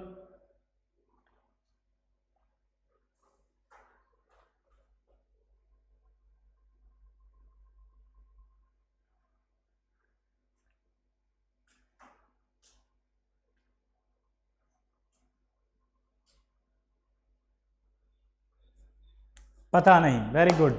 तो जरा देखिए अब आंसर फिर से 3 आएगा। अब ये कह रहे हैं कि सूडोएलम क्या होता है? अरे जो सूडो का मतलब होता है जो चीज नहीं होती लेकिन उसकी तरह दिखती है। समझ रहे हैं आपको? जो चीज नहीं होती लेकिन उसकी तरह दिख रही है, सूडोएलम। सूडो हेलोजन, समझ रहे हैं आप? पी ब्लॉक में एक और जगह आएगा सूडो हेलोजन। तो सूडो का मतलब है जो नहीं है लेकिन दिखता है उसकी तरह है, उसकी तरह प्रॉपर्टी रखने की कोशिश कर रहा है। तो यहां आंसर है सूडो एलम कौन होगा? जो एलम नहीं है और एलम की तरह दिख रहा है। तो ऐसा देखो आप इसको ध्यान से, ये एलम की तरह दिखने की कोशिश कर रहा है लेकिन एलम नहीं है, दिख रहा है? तो ये एलम नहीं है, इसलिए इसका नाम क्या है? Pseudo alum. क्या नाम है?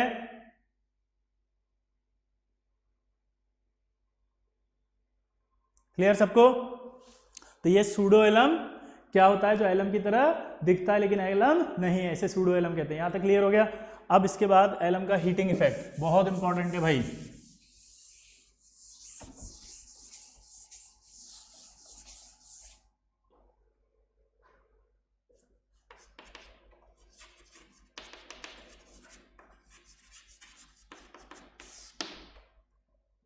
हीटिंग इफेक्ट,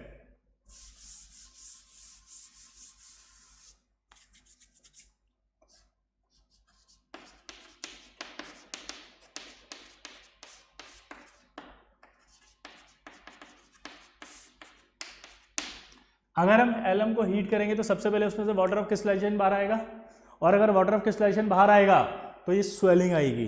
तो एक सवाल और क्लियर हो गया कि ऐसा मॉलिक्यूल बताओ जो हीट करने पर स्वेलिंग देता है। तो आप बता सकते हैं कि हीट करने पर स्वेलिंग किस में आती है? तो आंसर आएगा एलम। तो आप एलम को टिक कर सकते हैं। अब इसके बाद इसे फर्दर हीट करेंगे, और फर्दर हीट करने पर हाई टेम्परेचर देंगे। हाई टेम्परेचर पे आपको पता है एल्यूमिनियम टूट जाएगा, लेकिन जो आयनिक कंपाउंड है K2SO4 वो नहीं टूटते, क्योंकि आयनिक कंपाउंड मेल्ट होते हैं जनरली।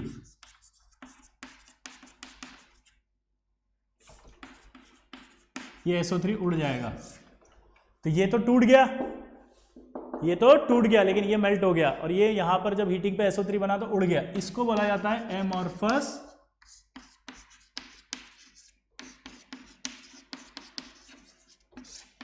Amorphous powder. अब आपको पता लग गया कि आज के बाद अगर कभी भी क्वेश्चन में ये आ गया कि एक एक्स सॉल्ट है, उसको हीट किया और हीट करने पर अमॉर्फस पाउडर बन रहा है, तो एक्स सॉल्ट क्या है बताओ, तो आप तुरंत आंसर देंगे एलम। क्या बोलेंगे? एलम। क्या बोलेंगे? एलम। क्लियर कट आंसर है, सिंपल है, हाँ या ना? ठीक, तो ये हमारी सारी बात हुई आज की। ठीक, अपना प्रॉमिस था 15 मिनट ज़्यादा पढ़ने का, तो कंप्लीट हो गया है, बाकी नेक्स्ट टर्न पे पढ़ेंगे। ठीक है, आपके कोई भी डाउट्स हैं तो आप नोट्स को रिवाइज करें अच्छे से। ठीक, और आपको आपकी तैयारी के लिए जो टाइम टेबल या जो भी मैंने आज क्लास स्टार्ट होने से पहले बातें बताई, उन्हें आप फॉलो करें। ठीक है, चलिए, थैंक यू।